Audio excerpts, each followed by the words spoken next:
The last two lessons we spent learning how to find non-permissible values and simplify rational expressions. So now we're going to move on to adding and subtracting rational expressions.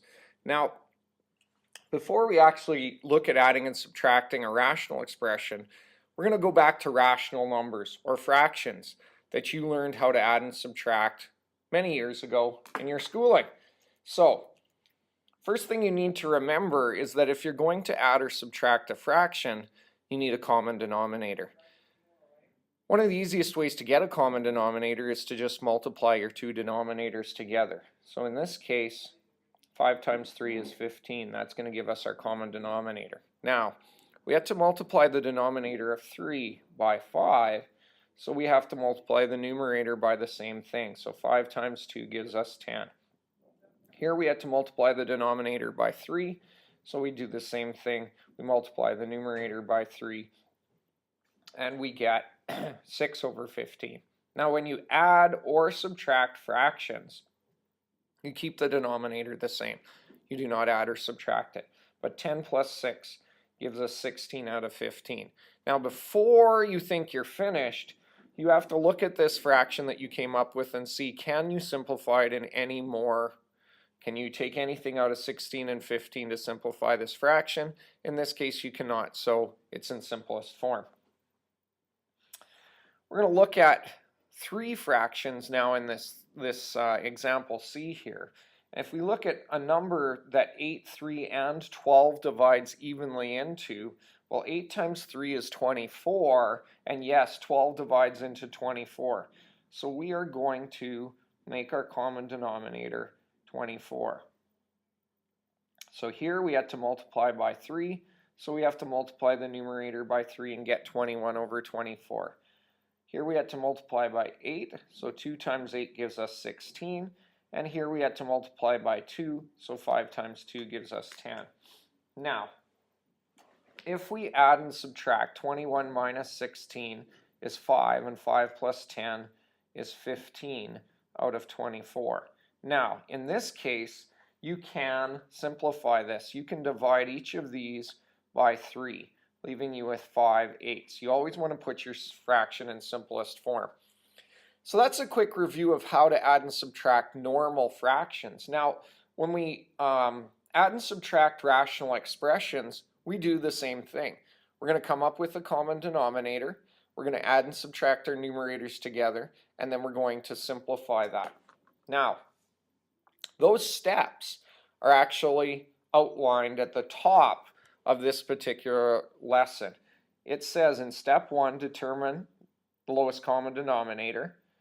Next one, express each number with the common denominator. Then you combine them by adding or subtracting, and then you reduce them to the lowest terms possible. So, same steps whether we use variables or numbers. So, let's move along and let's look at a couple questions involving variables. We're going to start with some questions that have just number denominators. We'll move on to questions with variable denominators later. Here, if we look at 5 times 4, it's 20, and 10 does divide into 20. So what we're going to do is we're going to make our common denominator 20 here. We have to multiply the first fraction by 5, so this gives us 15x. Our second fraction we have to multiply by 3, so this gives us 3x. And our third fraction we have to multiply by 2, so that gives us negative 14x. So if we go 15x plus 3x is 18x.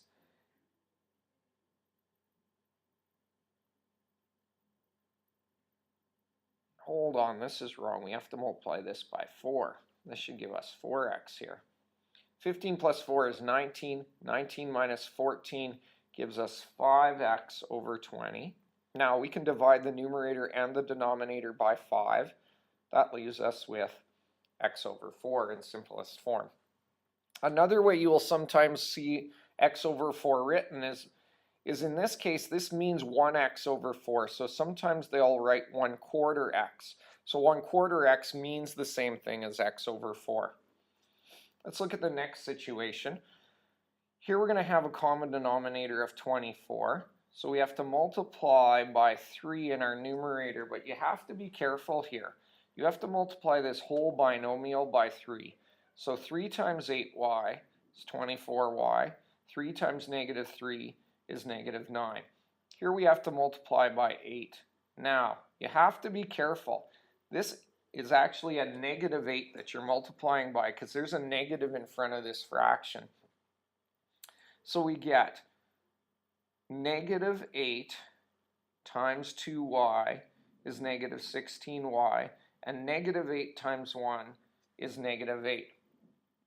So now, if we look at this, 24y minus 16y is going to give us 8y. Negative 7 minus 8 gives us negative 17. That's our answer in simplest form because we cannot divide any value into 8, 17, and 24. So this is in simplest form. All right, one more example using number value denominators. We're going to actually look at this first example here. Now you've got to be careful in this example. There's a 3x in the middle. That's actually 3x over 1. You have to make sure that you put every expression or every term having a numerator and a denominator. Now if we look at this, we have a denominator of 8, a denominator of 1, and a denominator of 2. And in fact, 2 and 1 divide evenly into 8. So we're actually going to make our denominator here 8. That means 4 times 2 gives us 8, so we have to multiply the numerator by 4 here. 4 times 7x is 28x. 4 times 3 is positive 12. Here we have to multiply the denominator by 8, so we have to multiply the numerator by 8, and we're going to get 24x. Now, this is understood to be a negative 1 in front of the numerator in this third fraction. So negative 1 times x gives us negative 1x, and negative 1 times negative 3 gives us positive 3. So if we combine terms, combine x's and whole numbers, 28x plus 24x is 52x, and 52x minus 1 is 51x. 12 plus 3 is going to give us 15. And in this case, there is no number that divides evenly into 15, 8, and 51, so that is where we stop. So there's a quick review of how to actually write numbers as or fractions as with common denominators, and we started with a few variables. In part 2, you're going to see some more complex situations happen.